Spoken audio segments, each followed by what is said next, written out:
Bonjour à tous et bienvenue dans ce nouveau numéro du Journal des Sciences pour un tour d'horizon de l'actualité scientifique. Au sommaire de ce numéro, les plus anciens outils, Tara et les océans, les araignées tombent du ciel et une nouvelle jeunesse. L'outil est-il le propre de l'homme? C'est ce qu'on pensait jusqu'à la publication le 21 mai par la revue Nature d'un article remettant en cause nos certitudes.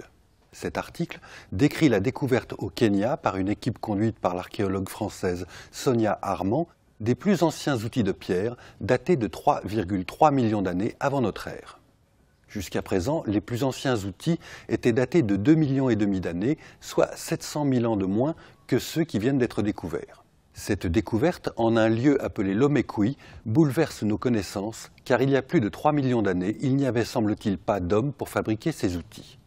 C'était l'époque où, en Afrique de l'Est, cohabitaient plusieurs espèces d'australopithèques, dont la célèbre Lucie. Mais les premiers hommes ne sont connus que quelques centaines de milliers d'années plus tard, vers moins 2 800 000 ans. Alors, qui a taillé ces outils relativement frustes? Un homme dont on n'aurait pas encore découvert de fossiles? Ou alors un australopithèque plus malin que la moyenne? Pour le savoir, il va falloir continuer à fouiller ce site prometteur. Les premiers résultats du projet Tara Océan viennent d'être présentés dans un numéro de la revue Science du 21 mai. Ce projet consistait à prélever des échantillons dans les couches supérieures de tous les océans. La goélette Tara était pour cela équipée de différents filets à mailles très fines pour recenser la vie planctonique et étudier le piégeage du gaz carbonique par les micro-organismes marins. Cette vie s'est révélée beaucoup plus diverse et variée que ce qui était imaginé.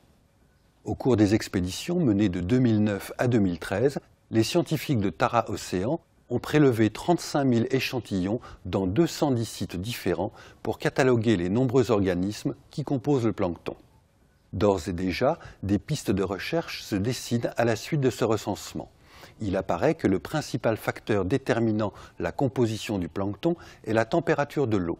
L'élévation de la température des océans devrait donc avoir un impact plus important que prévu sur la biodiversité marine.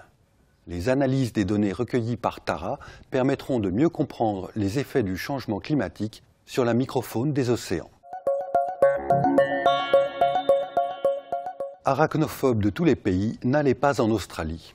En Nouvelle-Galles du Sud, précisément dans la ville de Goulburn, les habitants ont pu assister au début du mois à une invasion peu courante.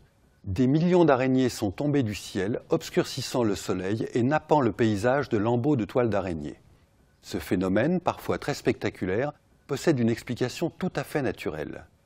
Au moment de migrer, les petites araignées de l'Outback, une région semi-aride non peuplée de l'arrière-pays, montent en fait dans les arbres et jettent un fil de soie dans les airs afin de se faire embarquer par le vent.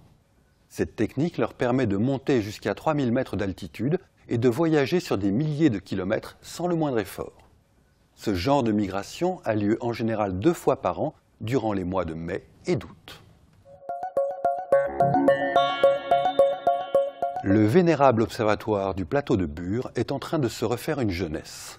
Cet observatoire, observant les ondes millimétriques, fonctionne avec ses 6 antennes depuis les années 90.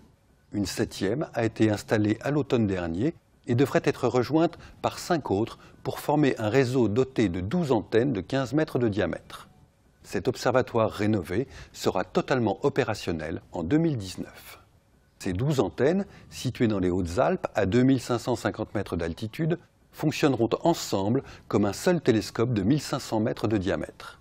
Ce réseau formera ainsi le plus grand observatoire millimétrique de l'hémisphère nord. L'astronomie millimétrique étudie les objets froids de l'univers, tels que les étoiles en formation dans les nuages de poussière. Cette discipline permet également d'identifier la composition des molécules interstellaires et donc de mieux comprendre la chimie à basse température de l'univers. Ce numéro est maintenant terminé. Rendez-vous dans 2 semaines pour un nouveau tour d'horizon de l'actualité scientifique. En attendant, retrouvez-nous sur scienceactualité.fr, le site de la rédaction.